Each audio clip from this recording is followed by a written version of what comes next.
Social media पर जुलाई 5 disaster इस वक्त ट्रेंड कर रहा है। अब आप लोग सोच रहे होंगे कि ये जुलाई 5 डिजास्टर क्या है, कहाँ ये डिजास्टर हो सकता है, क्यों ये ट्रेंड कर रहा है। देखिए, दरअसल इस तरह की एक भविष्यवाणी सामने आई है।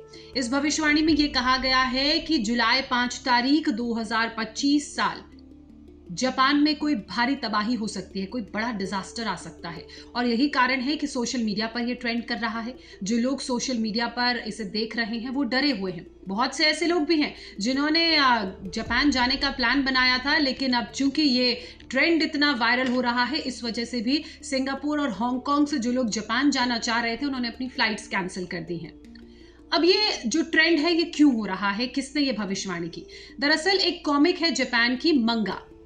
इस कॉमिक में ये भविष्यवाणी की गई है कि 5 जुलाई 2025 को there will be a disaster in Japan, मतलब एक बड़ी त्रासदी जापान में होगी।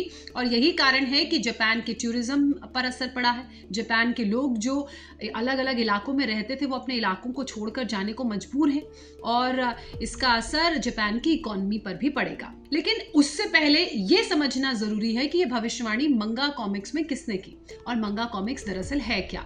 25 साल पहले एक कॉमिक्स को बनाया गया। इस कॉमिक्स को रियो तातासुकी ने बनाया, जो जापान की आर्टिस्ट हैं, और इस कॉमिक्स का नाम था द फ्यूचर आई सॉ, मतलब जो भविष्य मैंने देखा है।